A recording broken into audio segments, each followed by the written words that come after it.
On July 10th, 2015, a native Illinois woman was pulled over by a Texas state trooper for improperly signaling a lane change. She was arrested for alleged assault of a police officer, taken to Walter County Jail, and 3 days later, she was found dead, hanging in her jail cell. Hi, I'm Gabrielle Amani, editor-in-chief at MEFeater.com.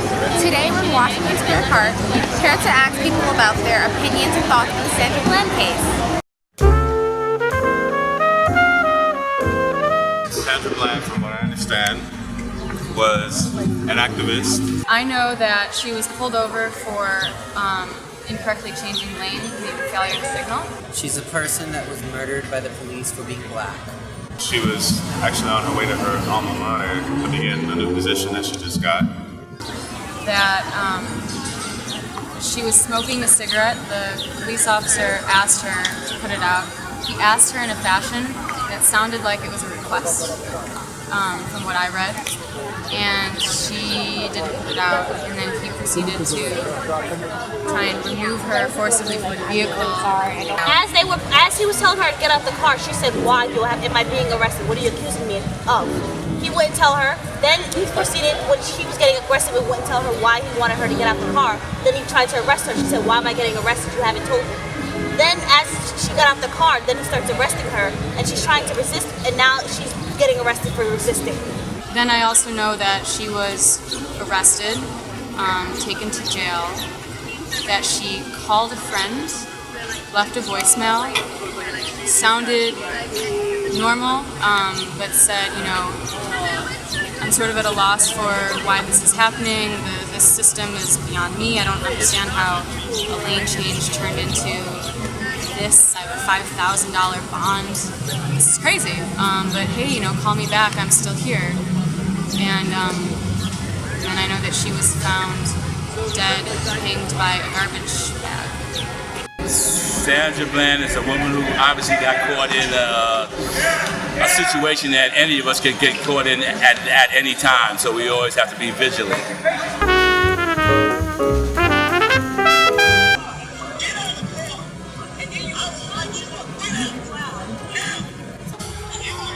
No, he's racist. He's doing this because she's black. He didn't say why she was arrested.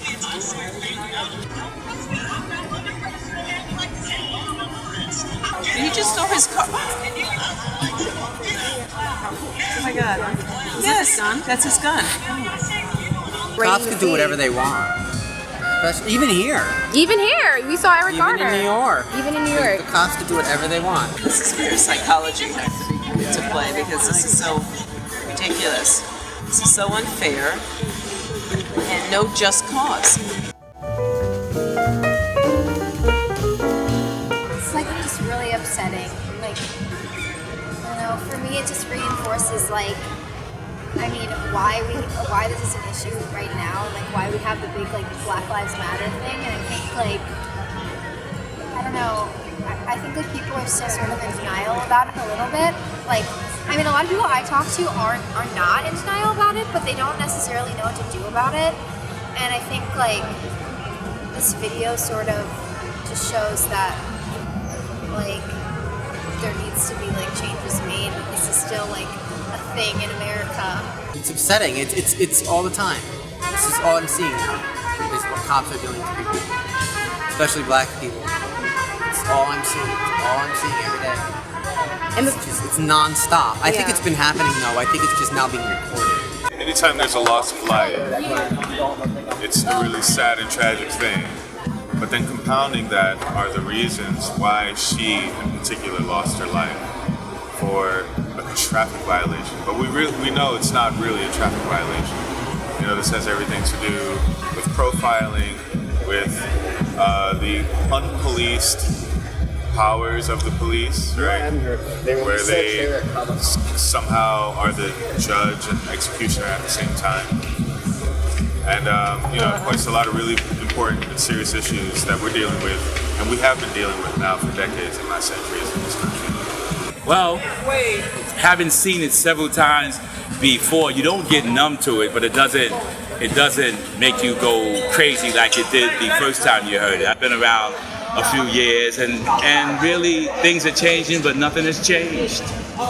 I've been in the car with like my brother when he got a ticket for like I don't know, like speeding or something, and it was very like, oh, okay, not like that. I think what really was one of the driving forces for this man to be extra abusive to him is the fact that she is a woman questioning his manhood, and he couldn't take the fact that she was like, no, I'm not taking out my cigarette, I'm in my car.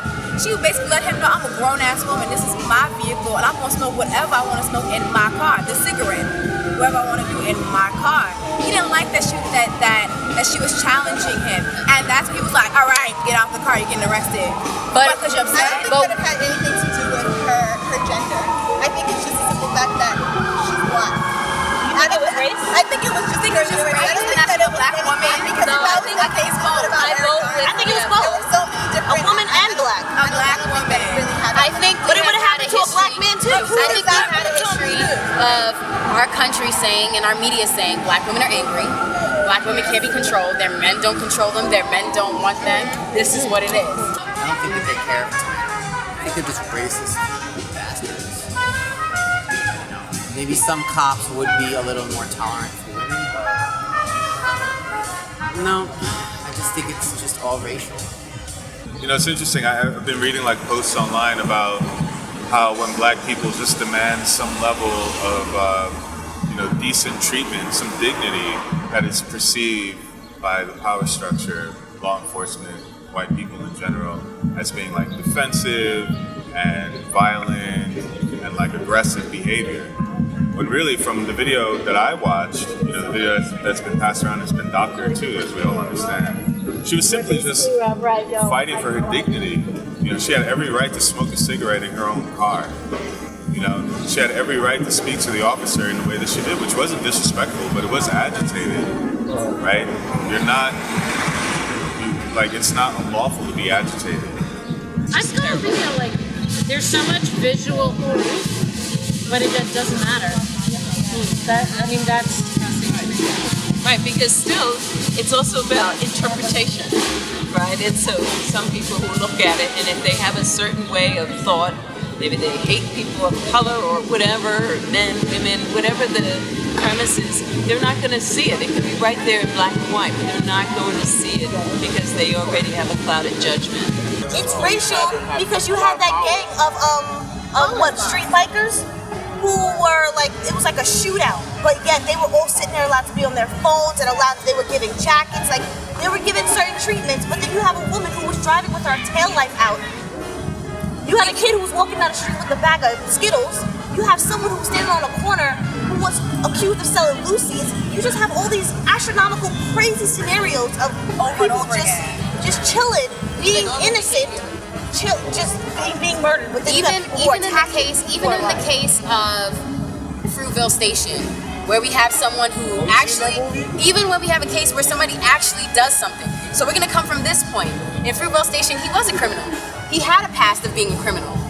What does that mean? Where does that go? Where do we go from here? How do we deal with this? But before they even knew he was a criminal, did they shoot him in a platform in front of his entire family and his friends and kill him in a train station? With people on the with train people station. on the platform recording and saying no, stop. So racial tension.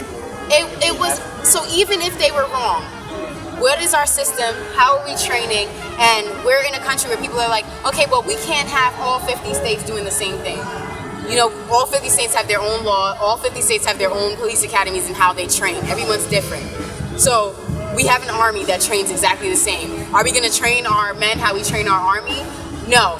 But we have situations when, in Baltimore, where there's riots, do we have police officers with machine guns and tanks? Exactly. So what's our real situation? Are we going to have a country that's giving us militant police officers like they do in the third world countries? Because I know we do that in Trinidad and Jamaica, where we have police officers who have machine guns and we have an army as well.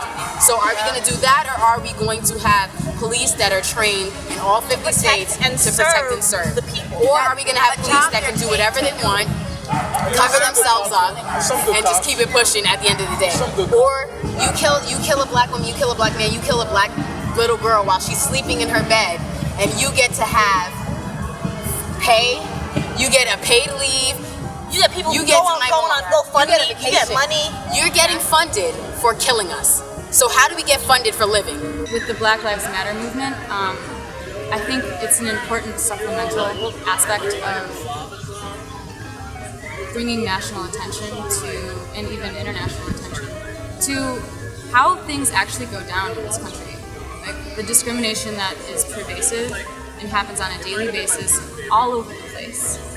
Whether or not you have lived experience with it, whether or not you've seen it or experienced it yourself, like, it's happening. And it's really important for people to be aware of that, and then to also view each other as people, like regardless like of color or gender. What does it matter? We're all people. Everyone should be treated with dignity and respect. We all want the same things: food, clothing, and shelter, and security for our families. But I don't see why we all don't understand that.